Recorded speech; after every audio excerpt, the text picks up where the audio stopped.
could just have its third ever double-digit weekly gain in more than 20 years. Wow. Now, this week, Toyota outlined plans for a new generation of electric cars.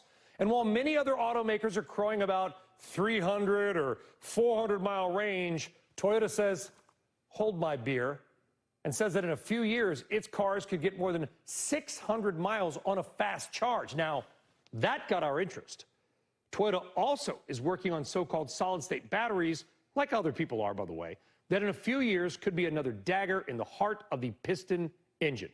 It's a big deal for Toyota. Till now, the automaker mostly had a hybrid strategy, kind of the opposite of what a lot of Detroit is doing, which is focusing more, especially GM, on more all-electric and more expensive cars. So is Toyota's long-term EV strategy going to pay off? And more, could that new technology leave Tesla and much of Detroit, maybe, in the dust? Let's talk about it with Road and Track Editor-in-Chief Mike Guy and auto expert and car coach Lauren Fix. Mike and Lauren, thank you for joining us. Mike, I don't know if you follow me on Twitter. I tweet about EVs all the time. I'm driving one right now. People are like, you hate EVs. No, I don't. I do not. I'm driving one. I don't hate them. What I'm saying is I don't want to go 280 miles for $85,000. How significant could this Toyota development be? Because they've been kind of under the radar on the EV world. I'm driving an EV right now, too, and I'm experiencing all of the wonder of EVs as well as the frustrations of it. And I got to say, like, I look at that number and I wonder how much veracity. It seems a little bit pie in the sky to me. Like, in Plus the same 600 way miles, you mean? 600 miles, like right now. I mean, Lucid comes relatively close, according to their claims. People are claiming to get a lot out of the chemistry, but fact of the matter is, like, whenever I hear somebody talking about solid-state batteries, especially a car maker, I hesitate for a second because it's sort of become a bit of a shorthand for we don't know what the heck is going to be happening in 10 years. And solid-state is, all right, let's try and explain solid-state. How are we going to get to the place where we can have that kind of energy density? Nobody actually knows. It's actually, I got to take a relatively contrarian position to the stock market today and say this might be a bit of a step back for Toyota because I think their strength in the fact that they've gone so far on this hybrid platform. I mean, they own it. They built it in '97, brought it to the market with a Prius.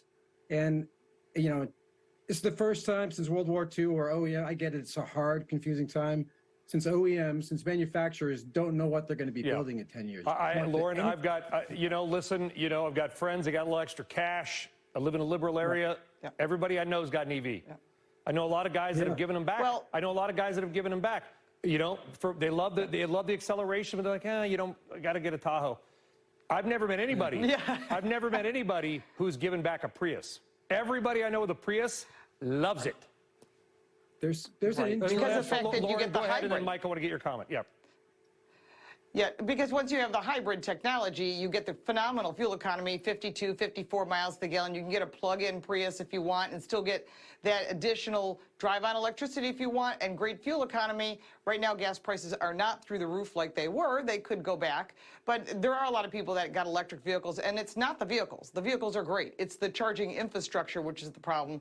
I just turned in an electric vehicle, and everywhere I went to charge, there was either someone there who'd basically left their car and gone, or the fact that it wasn't working. So this is a problem unless you charge at home. And yeah, I have a home charger like many people that do in our industry. But the fact is, I like the hybrid technology, and Toyota's really come up with some interesting mixes of plug-in, electric that they're offering or they're going to offer. We drove the BZ concepts, and we've seen that what they've got coming.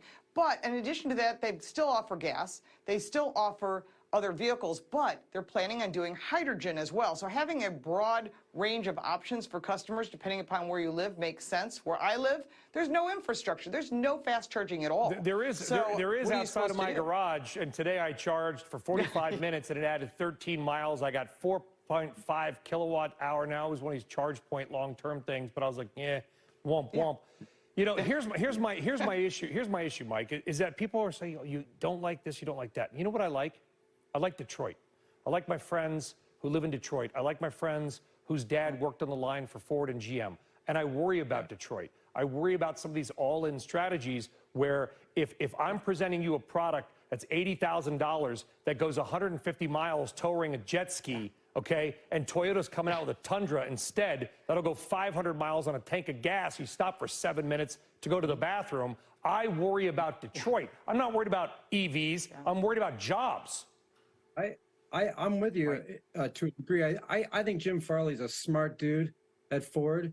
They're doing it differently than GM, right? They're doing maybe a little smarter, like a bolt-on EV strategy, not maybe all in. Yeah, and they were the first to approach Elon and actually secure a deal for his infrastructure, which is, I mean, the Tesla Supercharger network is the value of Tesla in my mind, despite what they're pulling off for sales right now.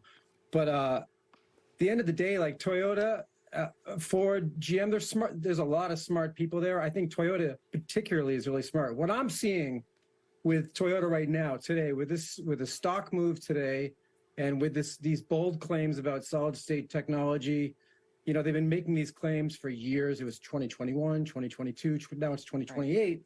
Right. There's an internal political battle going on there because the Toyota family is being pushed out. And they're the ones who really made the play for hybrid. It was Mr. Toyota, the grandfather of soon to step down chairman of Toyota, who gave us the Prius and who's really went all in on the hybrid. So I'm seeing this is maybe a little bit of a power struggle inside of Toyota that isn't resolved yet. Yeah. But I think at the end of the day, GM is going to be making gas cars. They're going to make EVs for a while. We're still around 6% of the marketplace. We don't have the right materials. We don't know what the battery's going to be. And also, sorry, Mike, they want to cut us. I want to get Lauren in one more time. They're the gas cars pay for all the development of what's happening. If you don't have the gas cars, you don't have any cars because you can't lose money in every car and make it up in volume. By the way, I want to show this.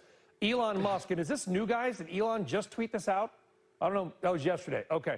So Elon Musk yesterday saying they should join the NACS coalition. So what he's talking about is the Tesla Supercharger network style. And there's two types of plugs, Android versus iCloud, Apple effectively, Lauren. Right.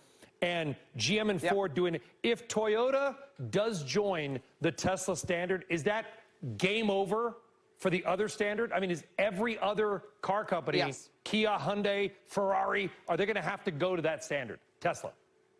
They're going to have to. The SAE standard allows for 2. We had this before with onboard diagnostics back in the 80s, and everyone was fighting for their particular adapter.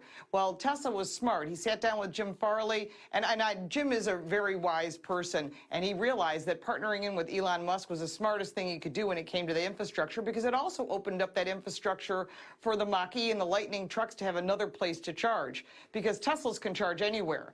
So now what they're going to be doing is, as soon as Mary Barra sat down with him, she's now chasing that same pattern of saying, hey, yeah, we're going to do that too. As soon as Toyota and Honda jump on board and everybody else, it's going to change everything. Just like VHS and Beta, right? We all picked a direction, and that's the direction it's going to be. But you have to look at the investments. As somebody pointed out to me, the wrong format won. Beta was better, but VHS won out. And I wonder if, because TV used Beta forever, and I do wonder if Tesla is the Beta and everything else is the VHS. By the way, this month's issue of Road and Track, Mike, I love the Bronco Raptor climbing up the hills of California. I'm an avid reader. I subscribe. Urge everybody to check it out. Mike Guy, appreciate it. Lauren Fix, thank you.